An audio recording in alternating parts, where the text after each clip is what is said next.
Κυρίες και κύριοι, εκ μέρους του εκδοτικού οίκου Ιωάννης Σιδέρης, σας καλωθορίζω θερμά στη σημερινή εκδήλωση. Ο εκδοτικός μας οίκος, με 134 χρόνια αδιάλειπτης παρουσίας στο εκδοτικό γίγνεσθε, πορεύεται διαχρονικά στο πλευρό της εθνικής διαδρομής μας, καταγράφοντας και αναδεικνύοντας κρίσιμα ζητήματα της εθνικής μας ζωής, ιδίως σε ό,τι αφορά τα εθνικά μας θέματα. Μέσα σε αυτό το πλαίσιο εντάσσεται και η νέα σημαντική έκδοση του καθηγητή και πρώην Υφυπουργού Εξωτερικών Γιάννη Βαλινάκη, με τίτλο «Για μια νέα στρατηγική απέναντι στην Τουρκία, πώς θα ακυρώσουμε τη γαλάζια πατρίδα».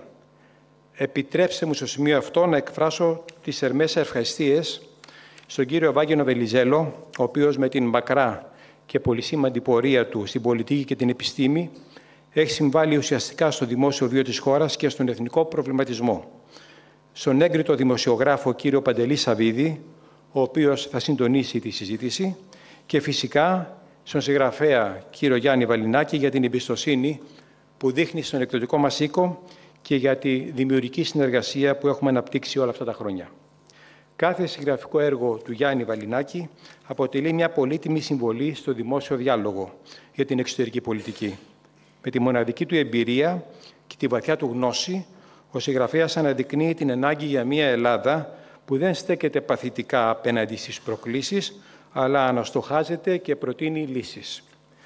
Ως διακεκριμένος πανεπιστημιακός και έμπειρος πολιτικός, προσεγγίζει με ευθυκρισία τα ανοιχτά εθνικά θέματα και συμβάλλει ουσιαστικά τόσο στην κατανόησή τους, όσο και στη χάραξη εθνικής πολιτικής.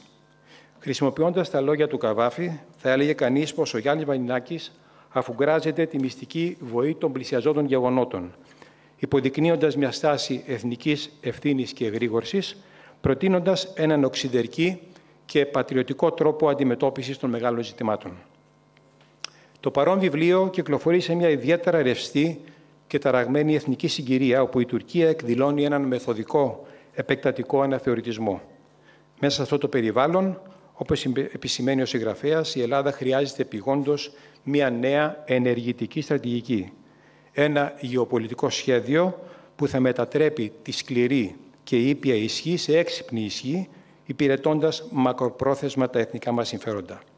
Το βιβλίο δεν αρκείται σε διαπιστώσεις. Αντιθέτως, παρουσιάζει ένα ολιστικό στρατηγικό σχέδιο, το οποίο συνδυάζει διεισδυτικότητα με σύνεση, αξιοποιώντας όλα τα διαθέσιμα εργαλεία, διπλωματικά, ευρωπαϊκά, συμμαχικά και στρατιωτικά, για μια εθνικά επωφελή εξομάλυνση. Αυτό ακριβώς το ολιστικό, τεκμηριωμένο στρατηγικό όραμα φέρνει στο δημόσιο διάλογο η παρούσα έκδοση. Μακριά από καιροσκοπικές λογικές ή εξωτερικά επιβεβλημένα αφηγήματα, προσφέρει ένα χρήσιμο πλαίσιο σκέψης, στρατηγικού σχεδιασμού και δράσης. Σας ευχαριστούμε πολύ για την παρουσία σας. Ο λόγος στον αγαπητό συντονιστή, κύριο Παντελή Σαββίδη. Κύριε Σαββίδη, έχετε το λόγο. Ευχαριστώ πολύ, κύριε Σιδέρη. Πριν αρχίσουμε την εκδήλωση, ας κρατήσουμε ενός λεπτού σιγής στη μνήμη του Πέτρου Μολυβιάτη, διακεκριμένου διπλωμάτη.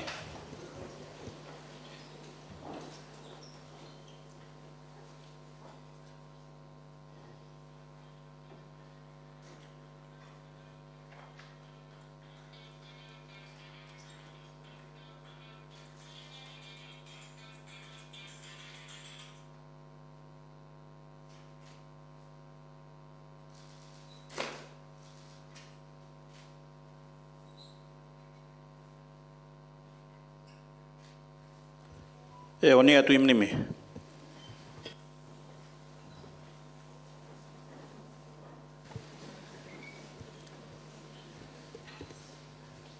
Κύριε Πρόεδρε, κύριοι Υπουργοί, κύριοι Βουλευτές, κύριε Αντιπεριφερειάρχα, κύριοι Δήμαρχοι, κύριε Δήμαρχε Θεσσαλονίκης, Δήμαρχε Εμπολοκήπων, εκλεκτοί προσκεκλημένοι, σεβαστέ Πατέρα, σας ευχαριστώ θερμά για την παρουσία σας στην εκδήλωση παρουσίασης του βιβλίου του κυρίου Γιάννη Βαλινάκη, καθηγητή Διεθνών Σχέσεων και Στρατηγικής του Πανεπιστημίου Αθηνών και πρώην Υφυπουργού Εξωτερικών. Το βιβλίο εκδόθηκε από τις εκδόσεις Σιδέρη και θα μιλήσει γι' αυτό εμπεριστατωμένα ο κύριος Ευάγγελος Βενιζέλος, πρώην Αντιπρόεδρος της Κυβέρνησης και πρώην Υπουργός Εξωτερικών και ο συγγραφέας. Αφού μας ακούσετε, το βιβλίο διατίθεται έξω από την αίθουσα και όποιος θελήσει να το διαβάσει μπορεί να το προμηθευτεί. Ο κύριος Βαλινάκης ως Υφυπουργός Εξωτερικών ήταν αρμόδιος για πολιτικά και ευρωπαϊκά θέματα στις κυβερνήσεις του Κώστα Καραμανλή από το 2004 έως το 2009. Υπήρξε βουλευτής επικρατείας και δωδεκανήσιου της Νέας Δημοκρατίας, μέλος του πολιτικού γραφείου του Ευρωπαϊκού Λαϊκού Κόμματος και του Εθνικού Συμβουλίου Εξωτερικής Πολιτικής, ενώ κατήχε και άλλες θέσεις. Ως ακαδημαϊκός, εκτός από καθηγητής του Πανεπιστημίου Αθηνών, είναι πρόεδρος του Ευρωπαϊκού Κέντρου Αριστείας Ζαν Μονέ και εργάστηκε ως ερευνητής σε ιδρύματα στις Ηνωμένες Πολιτείες, τη Γαλλία, τη Γερμανία και τη Μεγάλη Βρετανία. Ο Γιάννης Βαλινάκης δεν είναι απλώς ένας ακαδημαϊκός των διεθνών σχέσεων.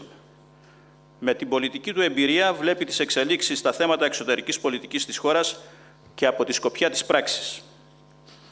Στο βιβλίο που παρουσιάζεται σήμερα, ο συγγραφέας επιχειρεί να διατυπώσει μια συνεκτική, εφαρμόσιμη, ρεαλιστική αλλά και φιλόδοξη πρόταση νέας εθνικής στρατηγικής απέναντι σε μια Τουρκία που, όπως τονίζει, έχει πάψει πλέον να είναι απλώς δύσκολος γείτονας και έχει εξελιχθεί σε αναθεωρητική, επιθετική και νέο οθωμανική περιφερειακή δύναμη.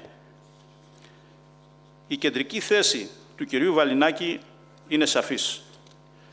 Η Ελλάδα πορεύεται με μια αμυντική, παθητική και αποσπασματική στρατηγική σε αντίθεση με μια Τουρκία που έχει μακροπρόθεσμο σχέδιο, προελάβνει σε όλα τα μέτωπα και εκμεταλλεύεται πλήρως τα περιθώρια που της αφήνει το διεθνές σύστημα.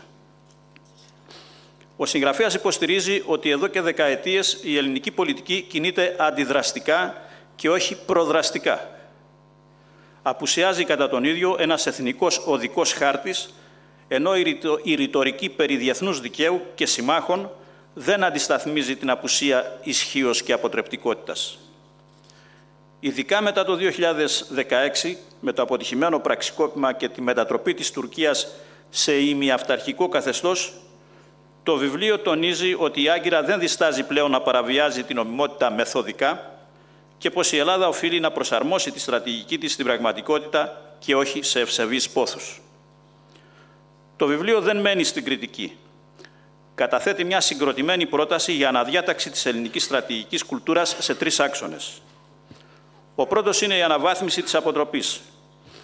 Ο κύριος Βαλινάκης προτείνει μια πολυεπίπεδη αποτροπή που δεν περιορίζεται μόνο στο στρατιωτικό επίπεδο, αλλά περιλαμβάνει διπλωματική κινητοποίηση με αιχμή την οριοθέτηση των θαλασσίων ζωνών με όμορα κράτη.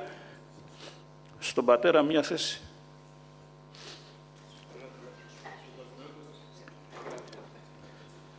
Νομικά, πολιτικά και επικοινωνιακά μέσα πίεσης, ενεργειακή διπλωματία με την ΑΟΣ να γίνεται εργαλείο συμμαχιών.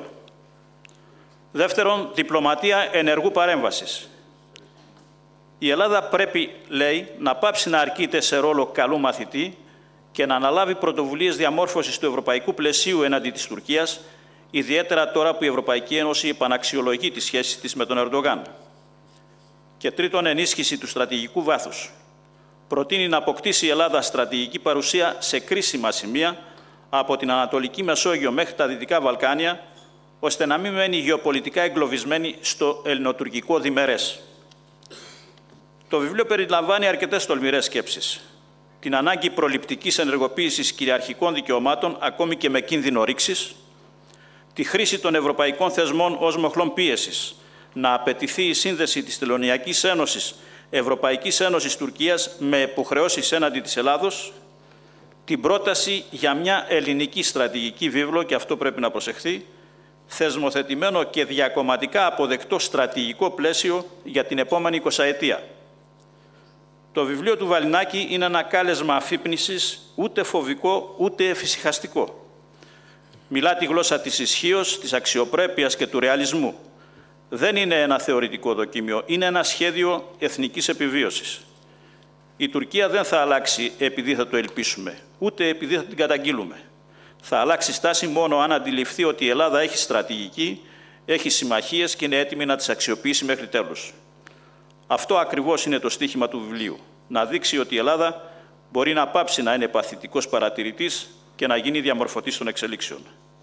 Με αυτές τις αρχικές σκέψεις, δίνω το λόγο στον πρώην Αντιπρόεδρο της Κυβέρνησης και πρώην Υπουργό Εξωτερικών Ευάγγελο Βενιζέλο, διακεκριμένο καθηγητή συνταγματικού δικαίου.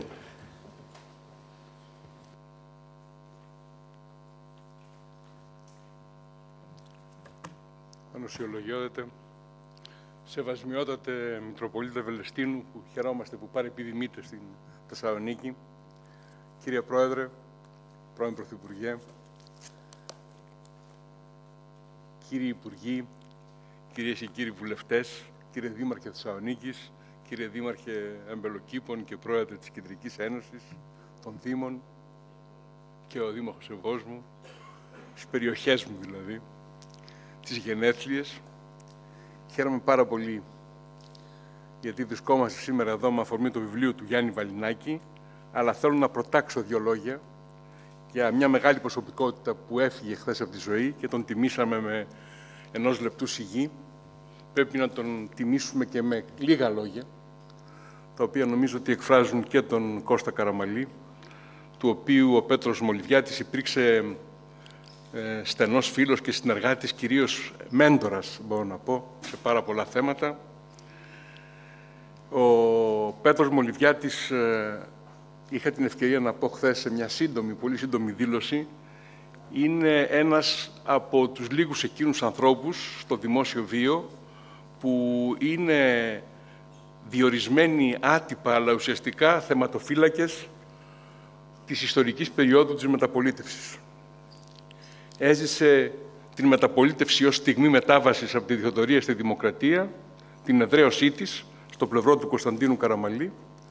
Έζησε όλα τα μεγάλα προβλήματα της εξωτερικής πολιτικής, τη διαμόρφωση της εθνικής στρατηγικής τα πρώτα χρόνια της μεταπολίτευσης. Γνώριζε εις βάθος όλα όσα έχουν συμβεί και στο επίπεδο της εσωτερικής πολιτικής, των θεσμών. Διακρινόταν πάντα για την εχεμήθεια και την πιστότητά του, κολοσιαία προσόντα. Ήξερε τι σημαίνει να κινείσαι στις κουίντες της ιστορίας και να παρακολουθείς τα δρόμενα στην ιστορική σκηνή. Δεν ήταν ένα σιωπηλό πρόσωπο επί δεκαετίες δίπλα στον Κωνσταντίνο Καραμαλή. Ήταν ένα πρόσωπο με ισχυρή βούληση, με πλήρη γνώση και ετοιμότητα, ένας πολύτιμος συνεργάτης, στον οποίο μπορούσε να υπολογίζει ένας πολιτικός ηγέτης εθνικών διαστάσεων και βεβαίως διαμόρφωσε μια ολόκληρη σχολή σκέψης στην εξωτερική πολιτική, με την οποία μπορεί να διαφωνεί ή να συμφωνεί κανείς, αλλά πάντως είναι μια εδραιωμένη σχολή σκέψης, η οποία έχει επηρεάσει πρακτικά επί δεκαετίες ολόκληρες την εξωτερική μας πολιτική, την πολιτική ασφάλειας και άμυνας και το αποτέλεσμα, βέβαια, όποιο και αν είναι αυτό. Με τον Γιάννη Βαλινάκη γνωριζόμαστε πάρα πολλά χρόνια και χθες θυμηθήκαμε ότι έχουμε γνωριστεί το 1978, περιμένοντας στο Παρίσι έξω από τη γραμματεία της νομικής σχολής, στο Πάνθεον, για να γραφτούμε και ως εκ τούτου έχω παρακολουθήσει όλη τη διαδρομή του. Γνωρίζετε όλοι ότι πρόκειται για έναν έγκριτο και αναγνωρισμένο επιστήμονα, αλλά και για έναν άνθρωπο με πολιτική εμπειρία και βιώματα, καθώς διατέλεσε επί πολλά χρόνια, σε όλη την θητεία του Κώστα Καραμαλή, υφυπουργός εξωτερικών, με υπουργούς τον Πέτρο Μολυβιάτη αρχικά και την Ντόρα Μπακογιάννη στη συνέχεια.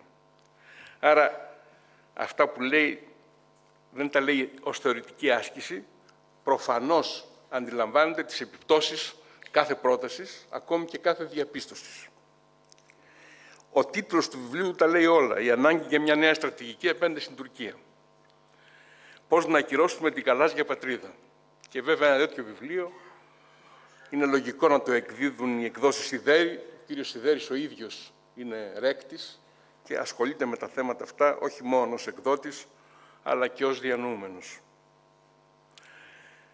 Η νέα στρατηγική, κατά την αντίληψη του Γιάννη Βαλινάκη, το ακούσατε και από τον εκδότη και από τον συντονιστή, ψάχνει να βρει ένα σημείο ισορροπίας, το οποίο να βγάζει πρακτικό νόημα μέσα στις παρούσες συνθήκες, ανάμεσα στην ακινησία όπως την προσλαμβάνουμε ίσως, τα πράγματα μπορεί να κινούνται, αλλά εμείς να μένουμε ακίνητοι, και την υποχωρητικότητα. Μπορεί κάποιοι όλα αυτά τα χρόνια της μεταπολίτευσης, τα 50 χρόνια, να θεωρούν ότι η ακινησία είναι μια στρατηγική, ότι ο χρόνος λειτουργεί υπέρ ημών και στις ελληνοτουρκικές σχέσεις, άρα και στο Αιγαίο και στη Μεσόγειο και στο Κυπριακό. Μπορεί κάποιοι άλλοι να αντιλαμβάνονται ότι τα πράγματα δεν είναι έτσι, θα το δούμε εν συντομία. Η άλλη αντίληψη είναι η υποχωρητικότητα, δεν τη θέλει ούτε αυτή ο Γιάννης Βαλινάκης, θέλει μια στρατηγική της διεκδικητικής εξομάλυνσης, όπως τη λέει. Την μέση οδό της συνετής φιλοδοξίας.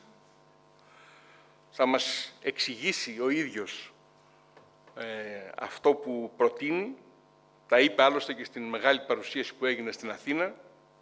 Το βιβλίο εξεδόθη περίπου την ημέρα που εκλέχτηκε ξανά ο Ντόναλντ Τραμπ στις Ηνωμένες Πολιτείες και παρουσιάστηκε στην Αθήνα την ημέρα που ο Ντόναλντ Τραμπ ορκίστηκε και ανέλαβε τα καθήκοντά του.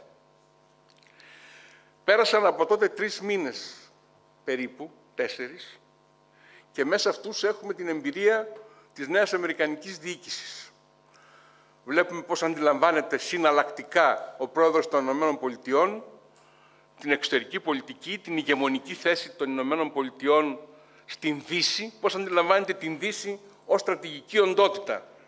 Την αντιλαμβάνεται ή δεν την αντιλαμβάνεται και δεν τον ενδιαφέρει. Είναι ένα πολύ σοβαρό θέμα, γιατί προφανώς ο δικός μας τρόπος σκέψης είναι ομολογημένα δυτικοκεντρικός. Η Ελλάδα επέρεται γιατί είναι μια δυτική χώρα.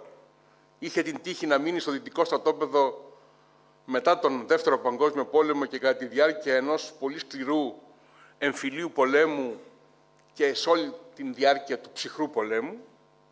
Επέρεται γιατί, χάρη στην πρωτοβουλία του Κωνσταντίνου Καραμαλή, αλλά και στις κυβερνήσεις που ακολούθησαν της μεταπολίτευσης, κατέστη κράτος μέλος της Ευρωπαϊκής Ένωσης, της Ευρωζώνης, ήταν μέλος του ΝΑΤΟ από το 1952 και μετά την έξοδό της για λόγους που θα τους συζητήσουμε επανήλθε και είναι μέλος του ΝΑΤΟ, για ό,τι σημαίνει όμως το ΝΑΤΟ τώρα. Και αυτούς τους λίγους μήνες που ζούμε αυτές τις καθημερινές καταιγιστικές πρωτοβουλίες ή εναλλαγές της νέας αμερικανικής διοίκησης, βλέπουμε ότι τα πράγματα καλύπτονται από μια γενική αίσθηση αβεβαιότητας και απροσδιοριστίας. Άρα αυτό αφορά όχι μόνο την Ευρωπαϊκή Ένωση ως τέτοια, ως τον δεύτερο πυλώνα της Δύσης, ως το δεύτερο άκρο του ευρωατλαντικού άξονα, αλλά αφορά και εμάς, που δεν είμαστε μια μικρή χώρα, είμαστε μια μεσαία ευρωπαϊκή χώρα, σε μια πολύ κρίσιμη γεωγραφική γωνιά. Θα έλεγα ότι τα βασικά γεγονότα των τελευταίων μηνών, από την έκδοση και παρουσίαση του βιβλίου μέχρι σήμερα, είναι η άτυπη πενταμερής διάσκεψη για το Κυπριακό που έγινε με πρωτοβουλία του Γενικού Γραμματέα του ΟΗΕ στη Γενέβη στις 17 και 18 Μαρτίου, πολύ πρόσφατα, με αποτέλεσμα διαδικαστικό, όχι ουσιαστικό, ότι θα συνεχιστεί η προσπάθεια. Η αναστολή των εργασιών για την ηλεκτρική σύνδεση Ελλάδος-Κύπρου, στην οποία προστίθεται και το Ισραήλ, μετά και από τις επιβεβαιωτικές δηλώσεις που έκανε χθες μόλις ο Πρωθυπουργός του Ισραήλ κατά τη συνάντησή του με τον Πρόεδρο της Κυπριακής Δημοκρατίας. Έχουμε τη δημοσίευση του θαλάσσιου χωροταξικού σχεδιασμού με μεγάλη καθυστέρηση. Αντί για το 2021 δημοσιεύεται το 2025 ο θαλάσσιος χωροταξικός σχεδιασμός, που δεν είναι ένας χάρτης, αυτό που έχουμε δει στις εφημερίδες.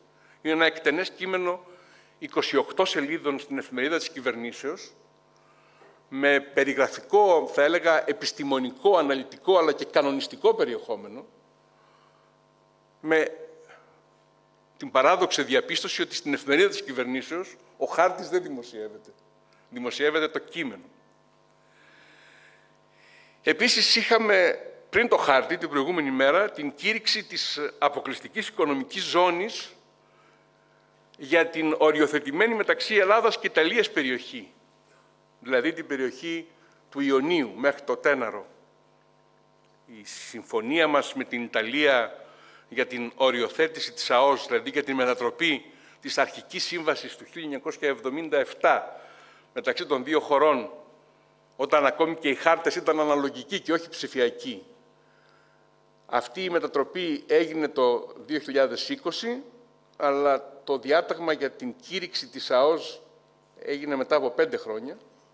Αντιθέτως, εάν θυμάστε, την ίδια εποχή η συμφωνία μεταξύ Ελλάδος και Αιγύπτου για τη μερική οριοθέτηση της ΑΟΣ στην Ανατολική Μεσόγειο περιελάμβανε η ίδια την ανακήρυξη της ΑΟΣ στην περιοχή αυτή και εφαρμόζουμε, για όσους ασχολούνται και λίγο βαθύτερα και νομικά με τα ζητήματα αυτά, ένα σχήμα που πρώτα εφάρμοσε η Κύπρος με πρωτοβουλία του Τάσου Παπαδόπουλου. Πρώτα οριοθετούμε και μετά ανακηρύσουμε την ΑΟΣ, ενώ το φυσιολογικό σχήμα, το σύνηθες, είναι πρώτα να ανακηρύσουμε και μετά να οριοθετούμε.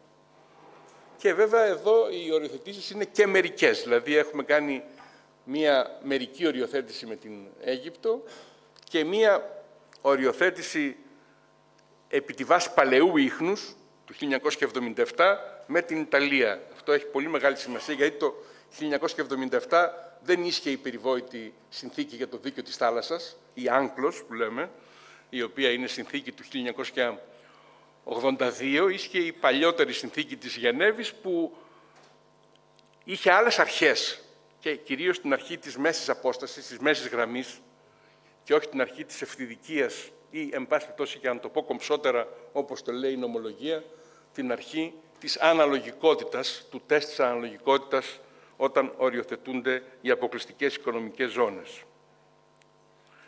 Και βέβαια θα δούμε τι περιλαμβάνει ο χάρτης αυτός ίσως στη συζήτηση. Θα έλεγα ότι στα γεγονότα αυτής της περίοδου, των λίγων μηνών, πρέπει να περιλάβουμε και πρωτοβουλίες της Τουρκίας, γιατί η ανάλυση μας, η τουρκολογική, πρέπει να είναι πιο σύνθετη και πιο βαθιά και πιο ψύχρεμη και πιο διορατική. Δεν θα μιλήσω για την παρουσία της Τουρκίας στη Συρία ή στη Σομαλία, αλλά μου προκαλούν μεγάλο ενδιαφέρον οι συνομιλίες Τουρκίας-Ισραήλ στον Μπακού, στο Αζερμπαϊτζάν. Επίσης, μου προκαλεί πάντα πολύ μεγάλο ενδιαφέρον η πρωτοβουλία της Τουρκίας να συνάπτει συμφωνίες σε επίπεδο εταιριών παροχής και παραγωγής πρωτίστως αμυντικού υλικού, όπως συνέβη με την Ιταλία. Και αντιλαμβάνεστε ότι εδώ πρέπει να προσθέσουμε και όλες τις πληροφορίες για πιθανές εξελίξεις σε σχέση με το πρόγραμμα των F-35 και την ενδεχόμενη επιστροφή της Τουρκίας στο πρόγραμμα αυτό, καθώς και την γνωστή εσωτερική πολιτική εξέλιξη της σύλληψης του Δημάρχου της Κωνσταντινούπολης και την προφυλάκησή του έκτοτε. Νομίζω ότι έτσι καταλαβαίνουμε πόσο γρήγορες είναι οι εξελίξεις και πώς πράγματα τα οποία έχουν υποθεί με ολοκληρωμένο τρόπο το Δεκέμβριο του 2024 ή τον Ιανουάριο του 2025 πρέπει τώρα να τοποθετηθούν μέσα σε νέα συμφραζόμενα και πλεονέκτημα και προτέρημα του βιβλίου του Γιάννη Βαλινάκη είναι ότι αναδεικνύει αρχές και κριτήρια, άρα μπορεί να προσαρμόζεται σε αυτόν τον ρυθμό των εξελίξεων. Βλέποντας πώς πέρασε αυτός ο βραχής χρόνος των λίγων μηνών, νομίζω ότι πρέπει να ξεκινήσουμε όλη μας την ανάλυση, και αυτό προσπαθεί να κάνει και ο Γιάννης Βαλινάκης, από το ερώτημα πώς έχει λειτουργήσει ο χρόνος στις ελληνοτουρκικές σχέσεις και το κυπριακό από το 1974 έως σήμερα, έως το 2025. Υπάρχουν, όπως είπα, αυτοί που θεωρούν ότι ο χρόνος δουλεύει πάντα υπέρ μας, ότι δεν πειράζει να περνάει ο χρόνος, ότι θα έρθουν καλύτερες στιγμές, καλύτεροι συσχετισμοί, καλύτερες δυνατότητες, και αυτοί που πιστεύουν ότι ο χρόνος έχει λειτουργήσει εις βάρος μας. Προφανώς υπάρχουν και αυτοί οι οποίοι λένε ότι ισχύει και το ένα και το άλλο. Υπάρχουν θέματα στα οποία έχει λειτουργήσει υπέρ ημών και θέματα στα οποία έχει λειτουργήσει εις βάρος μας. Άρα χρειάζεται να κάνουμε ένα ισοζύγιο θετικών και αρνητικών αυτής της 50ετίας. Αυτό νομίζω ότι είναι από μόνο του η μισή ανάλυση μας στην αναζήτηση μιας ολοκληρωμένης και επικαιροποιημένης εθνικής στρατηγικής. Τα θετικά ποια είναι? Τα θετικά είναι ότι στο καταγωγικό τραύμα της στρατιωτικής ήττας στην Κύπρο το 1974, με συντριπτική ευθύνη της δικτατορίας που οργάνωσε το πραξικόπημα κατά του Μακαρίου, δεν προσθέθηκε άλλη στρατιωτική ήττα. Αυτό είναι από μόνο του ήδη κάτι πολύ σημαντικό. Αλλά το καταγωγικό τραύμα υπάρχει και επηρεάζει βαθιά και τις ελληνοτουρκικές σχέσεις και το κυπριακό.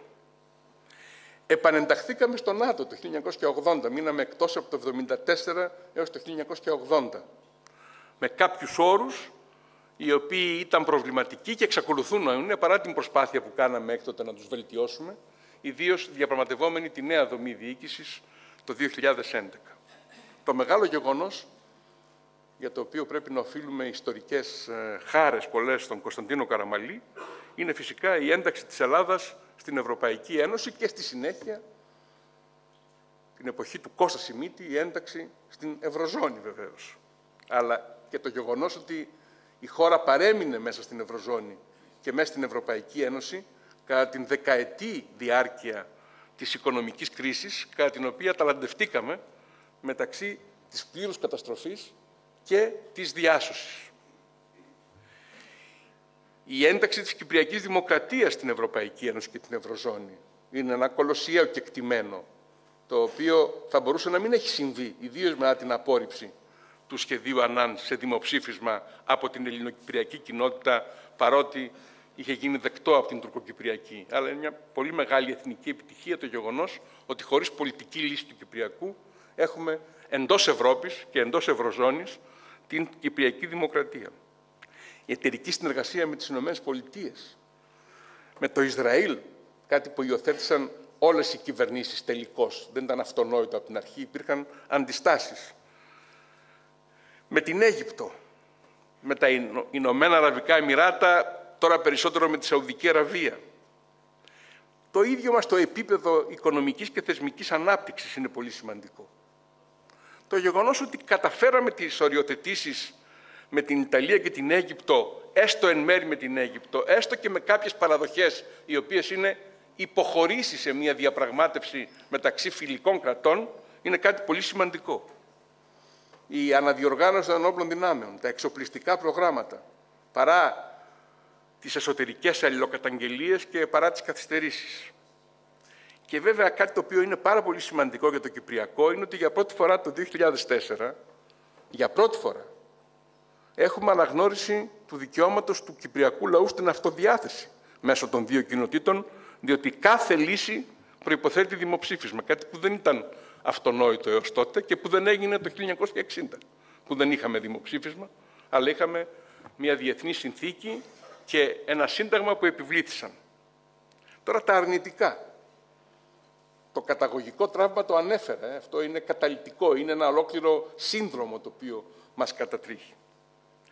Τα επεισόδια, τα ελληνοτουρκικά επεισόδια ανά δεκαετία, το 1976, το 1987, το 1996 και τέτοιου τύπου ανοιχτά επεισόδια δεν είχαμε μετά την ανάληψη της εξουσίας από τον Ερντογκάν, αλλά παρόλα αυτά είχαμε εντάσεις, είχαμε τριβές και είχαμε διολισθήσεις γιατί διονγκώθηκαν οι μονομερείς τουρκικές αξιώσεις. Αρκεί να θυμίσω ότι μέχρι τα ίμια δεν είχαμε ρητή και πανηγυρική αναφορά στις γκρίζες ζώνες, δηλαδή στην αμφισβήτηση μη κατανομαζομένων νησιών και νησίδων στις συνθήκες, αλλά τώρα πια αμφισβητούνται και μάλιστα με τη μορφή επιστολών που έχουν σταλεί στον Γενικό Γραμματέα του ΟΗΕ και νησιά από πλευράς κυριαρχίας, τίτλων κυριαρχίας, μεγάλα, τα οποία κατά την κυπριακή αντίληψη οφείλουν να είναι αποστατικοποιημένα και το νέο στοιχείο είναι ότι η Τουρκία τώρα συνδέει την αποστατικοποίηση με την κυριαρχία, θεωρώντας ότι η αποστατικοποίηση είναι όρος για την διατήρηση της κυριαρχίας, κάτι που είναι απολύτως αβάσιμο και έολο νομικά, αλλά πάντως λέγεται πολιτικά και διπλωματικά και κυρίως γράφεται, είναι η αλήθεια. Αυτά συνέβησαν χωρίς στρατιωτικό επεισόδιο, το οποίο σε οδηγεί υπό διεθνή πίεση και υπό την πίεση του μεσολαβητή, που σταθερά ήταν οι Ηνωμένες Πολιτείες όλες αυτές τις δεκαετίες, σε έναν διάλογο. Γιατί η στρατιωτική σύγκρουση μεταξύ Ελλάδος και Τουρκίας δεν έχουμε προφανώς στο μυαλό μας ότι θα είναι ένας γενικευμένος πόλεμος μακράς διάρκειας, αλλά θα έχει τη μορφή ενός επεισοδίου. Επεισόδιο σημαίνει ότι πρέπει να είσαι έτοιμος για την επόμενη μέρα του, η οποία είναι διπλωματική. Άρα πρέπει να έχεις μια στρατηγική, πρώτον αμυντική, αποτρεπτική, στρατιωτική, δεύτερον πολιτική και διπλωματική. Διότι από το ένα πηγαίνει στο άλλο εντός ωρών. Άρα έχει πάρα πολύ μεγάλη σημασία να αντιλαμβανόμαστε πώς λειτουργούν τα πράγματα. Θα έλεγα ότι αρνητικό είναι και το γεγονός ότι παρά την ρητορική μας επιμονή, επέκταση των χωρικών υδάτων δεν έχουμε κάνει πέραν των 6 μιλίων, πλην του Ιωνίου. Πλην δηλαδή της επέκτασης που έγινε μετά την οριοθέτηση της ΑΟΣ με την Ιταλία μέχρι το Τέναρο. Βεβαίως, από την άλλη μεριά, δεν πρέπει να λησμονούμε ή να υποβαθμίζουμε το γεγονός ότι και η Τουρκία στο Αιγαίο έχει χωρικά ύδατα 6 ναυτικών μιλίων. Και στην Ανατολική Μεσόγειο, το συζητήσαμε και χθες με τον Γιάννη Βαλινάκη, αρχίζει να εφαρμόζει τα 12 ναυτικά μίλια στους χάρτες της μετά από τα γεωγραφικά σημεία στα οποία αντιστοιχούν ελληνικά νησιά, ας το πω έτσι. Πάντως, δεν υπάρχει σαφής νομική πράξη τουρκική για τα 12 ναυτικά μίλια στην Μεσόγειο κατά το μέτρο που αφορά τις διμερείς σχέσεις. Και βέβαια δεν έχουμε οριοθετήσει υφαλοκρηπίδα και ΑΟΣ, όχι μόνο με την Τουρκία, αλλά και με τη Λιβύη.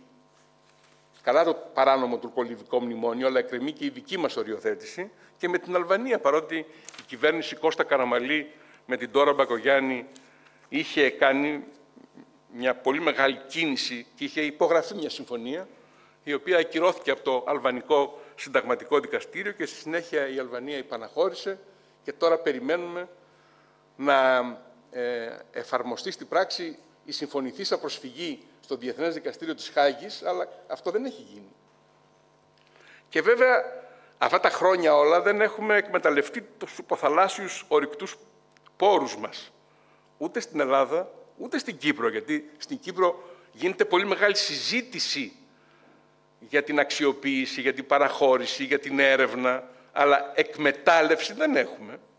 Ο μόνος χώρος που είναι υποεκμετάλλευση είναι ο Πρίνος, εντός ελληνικών χωρικών υδάτων, και πρέπει να σας πω ότι και αυτός λίγο τυχαία εξακολουθεί να είναι ενεργός, γιατί ανέλαβα καθήκοντα Υπουργού Ανάπτυξης τότε και Ενέργειας το 1999, λίγο πριν αποφασιστεί το οριστικό κλείσιμο του Πρίνου, και λειτουργεί με το παράδοξο σχήμα της παραχώρησης του στον συνεταιρισμό των εργαζομένων του, γιατί δεν μπορούσαμε να κάνουμε καμία άλλη κίνηση για να διατηρηθεί η λειτουργία χωρίς παραχωρησιούχο, γιατί είχαν αποχωρήσει οι παραχωρησιούχοι το 1999. Και μια μεγάλη εταιρεία τώρα πια διεθνής, η οποία παίζει ρόλο και στο Ισραήλ, ελληνικής προέλευσης, γεννήθηκε από τους μηχανικούς του έργου αυτού, υπαλλήλους, οι οποίοι προσελήφθησαν από τον συνεταιρισμό των εργαζομένων στην Καβάλα. Ένας νόμος που ψηφίστηκε όχι μόνο από την κυβέρνηση του Πασόκ τότε, αλλά και από τη Νέα Δημοκρατία. Και βέβαια αρνητικό είναι και το τουρκολιβικό μνημόνιο, παρότι εμείς το αμφισβητούμε με επιχειρήματα πολύ ισχυρά, κυρίως όμως, όπως προανέφερα, η διόγκωση και η συστηματοποίηση των μονομερών τουρκικών διεκδικήσεων. Η ανατροπή της δημογραφικής ισορροπίας. Το 1974 η Ελλάδα ήταν 11 εκατομμύρια και η Τουρκία 33, για να έχουμε μία αίσθηση. Και βέβαια όλα αυτά που είπα για την Τουρκία, πρέπει να αναφέρω για λόγους ιστορικούς ότι έχει εμπεδοθεί φυσικά με την πάροδο του χρόνου η τουρκική στρατιωτική κατοχή στο βόρειο τμήμα της Κύπρου. Έτσι. Με ό,τι αυτό συνεπάγεται. Επικισμός, τουρκοκυπριακή, μία αναγνωρισμένη οντότητα, μία αναγνωρισμένη, αλλά υπάρχει. Τώρα, έρχομαι στο δεύτερο ερώτημα.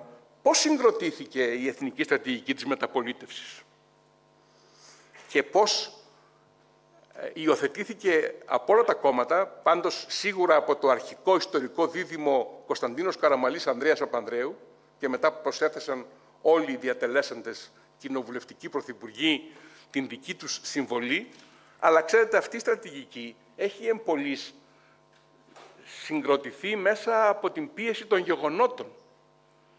Δηλαδή η θέση ότι αναγνωρίζουμε μία νομική διαφορά, την οριοθέτηση της υφαλοκρηπίδας στο Αιγαίο τότε. Και για αυτήν θα προσφύγουμε στο Διεθνές Δικαστήριο της Χάγης. Αυτή είναι μια θέση του 1976. Αν ζούσε ο Πέτρος Μολυβιάτης θα μας τα έλεγε τώρα, αν αποφάσισε να μιλήσει για αυτά. Αλλά ο Κωνσταντίνος Καραμαλής τότε αναγκάστηκε να αντιδράσει με την Ελλάδα να μην είναι ακόμη μέλος της Ευρωπαϊκής Ένωσης, να είναι εκτός ΝΑΤΟ τη στιγμή εκείνη, με το χώρα, και τότε απεφάσισε να προσφύγει στο Συμβούλιο Ασφαλείας, να προσφύγει και στο Διεθνές Δικαστήριο της Χάγης με ασφαλιστικά μέτρα και κύρια προσφυγή για την οριοθέτηση της υφαλοκρηπίδας. Δεν υπήρχε ΑΟΣ τότε, στο Αιγαίο, όχι στην Ανατολική Μεσόγειο. Το Καστελόριζο και το συγκρότημά του είναι Ανατολική Μεσόγειος. Και τότε διαμορφώνεται αυτή η θέση που είναι η εθνική στρατηγική, την οποία επαναλαμβάνει μετά ο Ανδρέας Παπανδρέου, επαναλαμβάνουν όλοι, ας πούμε, μέχρι το 1999, μέχρι το Ελσίνκι και τις πρωτοβουλίες που πήρε ο Κώστας Σιμίτης, οι οποίες είχαν όμως μικρή σχετικά διάρκεια. Δεν πρόκειται στην πραγματικότητα για μια στρατηγική που έχει συζητηθεί σε κάποιο τραπέζι μεταξύ των ελληνικών πολιτικών δυνάμεων, έστω των συστημικών, των κυβερνητικών, αλλά είναι μια αλληλουχία ενεργειών που έχουν γίνει από όλες τις κυβερνήσεις με πανομοιότυπο λίγο ή πολύ τρόπο και έτσι συγκροτείται εκ των πραγμάτων μια εθνική στρατηγική. Με μεγάλη αιμονή στο διεθνές δίκαιο. Αλλά όπως λέει και ο Γιάννης Βαλινάκης, το διεθνές δίκαιο, το λέω και εγώ πολύ συχνά, συνιστά αρχή, πρενσίπ ή ισχυρισμό, αλλά δεν είναι μια ολοκληρωμένη στρατηγική. Και ως εκ τούτου έχουμε μια εθνική στρατηγική κατά την έννοια που έχουμε και στο Κυπριακό. Αυτό που έχει αποδεχθεί ο Μακάριος το 1977 και ο Κυπριανού το 1979 στις συμφωνίες υψηλού επίπεδου, δικοινοτική, διζωνική ομοσπονδία. Και αυτή προέκυψε τότε ως στρατηγική για το Κυπριακό. Δεν έγινε ποτέ μια βαθύτερη συζήτηση να δούμε τι σημαίνει αυτό και πώς θα το χειριστούμε. Και το ερώτημα είναι τώρα, για να επιταχύνω και να μην σας κουράζω ιδιαιτέρως. Μπορεί να συγκροτηθεί τώρα μια ολοκληρωμένη εθνική στρατηγική στα νέα διεθνή συμφραζόμενα, με μια Ευρώπη που αναζητά το ρόλο της, με μια Δύση που αναζητά τη στρατηγική της υπόσταση, με μια Αμερική η οποία εκπλήσει τους άλλους και τον εαυτό της, διότι έχει αυτή την ικανότητα τώρα, να εκπλήσει τον σύμπαντα κόσμο και τον εαυτό της. Φοβούμαι ότι δεν υπάρχουν οι προϋποθέσεις στο εσωτερικό πολιτικό μέτωπο. Δεν ξέρω αν είναι εύκολο υπό τις παρούσες συνθήκες, με την παρούσα δηλαδή κατανομή δυνάμεων, είτε πριν είτε μετά από εκλογές, η κύκλη εκλογική είναι ένα δεδομένο της δημοκρατίας. Δεν βλέπω να είναι εφικτή μια συνένεση εις βάθος, η οποία θα μας επέτρεψε να προφυλάξουμε την εξωτερική πολιτική και την πολιτική ασφάλειας και άμυνας από τις ειρήνες της δημαγωγίας, της προχειρότητας, του λαϊκισμού, της συγκυριακής προσέγγισης, που είναι έμφυτες και εγγενείς στη δημοκρατία. Δεν είναι ένα παθολογικό φαινόμενο, είναι ένα γενετικό φαινόμενο της σύγχρονης δημοκρατίας. Άρα έχει πάρα πολύ μεγάλη σημασία να δημιουργηθούν σοβαρά αντισώματα απέναντι στον λαϊκιστικό ψευδοπατριωτισμό, να επιμείνουμε στην ανάγκη ενημέρωσης της ειδικής κοινής γνώμης, πρωτίστως, των διπλωματών, των ακαδημαϊκών, των στρατιωτικών, των δημοσιογράφων, αλλά και της γενικής κοινής γνώμης, και η συμβολή του βιβλίου είναι πάρα πολύ σημαντική. Και βέβαια να επιμείνουμε σε κάτι που δεν είναι καθόλου αυτονόητο, πως όπως αποδίδεται η φράση στον Διονύσιο Σολωμό, παρότι είναι αμφίβολο αν την έχει πει ο εκδότης του, όπως θα μπορούσε ο κύριος Σιδέρης να βάλει μια φράση στο στόμα του Γιάννη Βαλινάκη τώρα, ότι εθνικό είναι το αληθές, άρα πρέπει να λέμε την αλήθεια. Ξέρετε, το να λες την αλήθεια μπορεί να βλάψει το εθνικό συμφέρον κάποια στιγμή, αλλά πρέπει να βρεις έναν τρόπο να λες την αλήθεια στον εαυτό σου και εν προκειμένου στον συλλογικό εθνικό εαυτό σου. Άρα χρειαζόμαστε διαδικασίες και θεσμούς και έναν πολιτικό πολιτισμό που θα μας επιτρέψει να το πετύχουμε αυτό. Τώρα, είναι δυνατόν να συζητάμε για θαλάσσιες ζώνες, για να γίνω ακόμη πιο συγκεκριμένος, εν προκειμένου για υφαλοκρηπίδα και ΑΟΣ και για άσκηση των συναφών κυριαρχικών δικαιωμάτων, χωρίς οριοθέτηση, όπως προβλέπει η Σύμβαση για το Δίκαιο της Θάλασσας στα άρθρα 74 και 83, και χωρίς ανακήρυξη για την ΑΟΣ. Γιατί η υφαλοκρηπίδα, εντάξει, στην υφαλοκρηπίδα έχουμε κυριαρχικά δικαιώματα ύψο φάκτο και αμπινίτσιο, όπως λέμε στα λατινικά. Δηλαδή, στην πραγματικότητα, εξ αρχής και αφεαυτού γεννιούνται τα δικαιώματα αυτά, αφεαυτών. Και μπορούμε να πετύχουμε οριοθέτηση χωρίς να εφαρμόσουμε τη διαδικασία που προβλέπει το διεθνές δίκαιο, δηλαδή χωρίς διαβούλευση με τις παρακείμενες και αντικείμενες χώρες, χωρίς διαπραγμάτευση, χωρίς συμφωνία, όπως πετύχαμε με την Ιταλία και την Αίγυπτο, ή έστω χωρίς προσφυγή στην διεθνή δικαιοσύνη. Ας το πούμε καθαρά, πόση σημασία έχει ο νόμος που κάναμε το 2011, όταν ήμουν Υπουργός Οικονομικών και Αντιπρόεδρος της Κυβέρνησης, ο λεγόμενος νόμος Μανιάτη, για τα απότερα όρια της υφαλοκρηπίδας και της ΑΟΣ αφής κηρυχθεί, με βάση τη μέση γραμμή και την πλήρη επίρρεια των νησιών. Αυτό υιοθετεί τώρα ο θαλάσσιος χωροταξικός σχεδιασμός, το νόμο του 2011, συν αυτά που έχουν γίνει με την Ιταλία και την Αίγυπτο, αλλά με χωρικά ύδατα 6 ναυτικών μιλίων και 12 στο σημείο που είπαμε. Αυτό από μόνο του σημαίνει κάτι για τα κυριαρχικά δικαιώματα? Όχι. Δεν γεννά το κυριαρχικό δικαίωμα. Μάλλον στην υφαλοκρηπίδα υπάρχει, αλλά δεν μπορεί να ασκηθεί χωρίς οριοθέτηση. Στην ΑΟΣ δεν υπάρχει καν γεγεννημένο. Πρέπει να ανακηρυχθεί. Άραγε μήπως πριν από την οριοθέτηση και την άσκηση των συναφών κυριαρχικών δικαιωμάτων και την αξιοποίηση των θαλασσίων ζωνών της υφαλοκρηπίδας και της ΑΟΣ πρέπει να έχουν λυθεί όλα τα ζητήματα που θέτει μονομερός η Τουρκία ή να έχουν αρθεί οι μονομερείς ισχυρισμοί? Δηλαδή, πρέπει να έχει πάψει να τίθεται το ζήτημα της αποστρατικοποίησης, της σύνδεσής της με την κυριαρχία, των κρίζων ζωνών, της έκτασης των χωρικών υδάτων, το casus belli, ο εναέριος χώρος των 10 ναυτικών μιλίων με χωρικά ύδατα 6 ναυτικών μιλίων, τα ζητήματα του FIR Αθηνών, τα ζητήματα έρευνας και διάσωσης από τα οποία προέκυψε η κρίση των ημείων, τα ζητήματα τοποθέτησης καλωδίων από τα οποία προέκυψε η κρίση στη Κάσο πριν λίγους μήνες, ή μήπως πρέπει να προταχθεί πράγματι αυτό που είναι νομικά αναγνωρισμένη διαφορά και πρέπει να πάει στη διεθνή δικαιοσύνη, που είναι η οριοθέτηση της υφαλοκρηπίδας και της ΑΟΣ. Και μόνο αυτή. Άλλωστε δεν μπορεί να πάει και τίποτα άλλο, διότι με τις δηλώσεις που είχα υπογράψει ως Υπουργός Εξωτερικών στις 15 Ιανουαρίου του 2015, ζητήματα που σχετίζονται με την εθνική ασφάλεια, την εδαφική υπόσταση και την οριοθέτηση, δεν μπορούν να πάνε μονομερώς στο Διεθνές Δικαστήριο της Χάγης, δεν μπορούν να πάνε ούτως ή άλλως στο Διεθνές Δικαστήριο του Δικαίου της Θάλασσας του Αμβούργου, ελήψη αναγνωρισμένης δικαιοδοσίας, μπορούν να πάνε μόνο εάν συμφωνήσουμε ενσυνειδήτως, ρητά, με συνυποσχετικό, και ξέρουμε τι κάνουμε και το υπογράφουμε. Δεν μπορούμε να πάμε ανεπίγνωστα. Αυτό θέλαμε να πετύχουμε τότε, να αποτραπούν ανεπίγνωστες και τυχαίες εξελίξεις, οι οποίες θα μπορούσαν να έχουν ξεκινήσει πολύ αθώα και ήπια από την Αλβανία και μετά να έχει δημιουργηθεί ένα δεδομένο.